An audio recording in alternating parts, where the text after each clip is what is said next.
Hello guys, എല്ലാവർക്കും നമസ്കാരം. അപ്പോൾ കുഞ്ഞിൻ്റെ ഫസ്റ്റ് ചോറൂണ് ഗുരുവായൂർ അമ്പലത്തിൽ വെച്ചിട്ടായിരുന്നു. അപ്പോൾ അവിടുത്തെ ചോറൂണിന് ശേഷം ഞങ്ങൾ അവിടുത്തെ ആനപ്പന്തിയിൽ പോയിട്ടുണ്ടായിരുന്നു. അതിൻ്റെ കുറച്ച് വിശേഷങ്ങൾ ഷെയർ ചെയ്യാമെന്ന് വിചാരിച്ചിട്ടാണ് ഈ വീഡിയോ ചെയ്യുന്നത്. ഗുരുവായൂർ അമ്പലത്തിൽ പോയി കഴിഞ്ഞാൽ ഒരു ചെറിയ എൻ്റർടൈൻമെൻ്റ് എന്ന രീതിയിൽ കുഞ്ഞുങ്ങളെ കൊണ്ടൊക്കെ പോകാൻ പറ്റുന്ന ഒരു സ്ഥലമാണ് ഈ ആനപ്പന്തി എന്ന് പറയുന്നത്. അവിടെ ഒരുപാട് ആനകളുണ്ട്.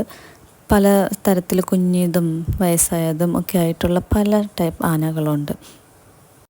അവിടെ എത്തിയപ്പോഴത്തേനും കുഞ്ഞ് നല്ല ഉറക്കമായിരുന്നു കേട്ടോ.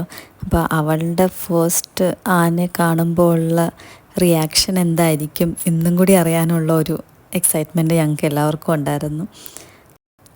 നല്ല വെയിലും ചൂടും ആയതുകൊണ്ടായിരിക്കാം ആനകൾക്ക് ഇങ്ങനെ വെള്ളം ഇങ്ങനെ ഒഴിച്ചുകൊണ്ടേയിരിക്കുന്ന ഒരു പൈപ്പ് വഴി ഇങ്ങനെ ഒഴിച്ചുകൊണ്ടേയിരിക്കുന്നുണ്ടായിരുന്നു.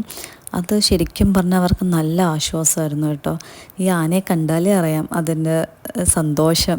ആനിങ്ങനെ ചെറിയ ചെറിയ മൂമെൻറ്റ്സൊക്കെ വെച്ചിങ്ങനെ ഡാൻസിങ് മൂമെൻറ്റ്സൊക്കെ കൊടുത്തിങ്ങനെ തുള്ളിച്ചാടി നിൽക്കുന്നുണ്ടായിരുന്നു. അത് കാണാൻ തന്നെ നല്ല ഭംഗിയായിരുന്നു കേട്ടോ.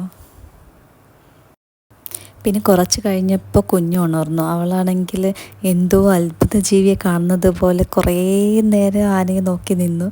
അവളുടെ മനസ്സിൽ ശരിക്കും എന്താണെന്ന് പോലും നമുക്ക് മനസ്സിലാവുന്നില്ല. പക്ഷേ എല്ലാം നന്നായി നോക്കി കണ്ട് കുറേ നേരം ഇങ്ങനെ മിണ്ടാതെ അനങ്ങാതെ നിന്നായിരുന്നു അവൾ ശരിക്കും എക്സൈറ്റഡ് ആണെന്ന് തോന്നി. ഇങ്ങനെ ആനയൊക്കെ കാണുമ്പോൾ എന്തോ നല്ല സന്തോഷം.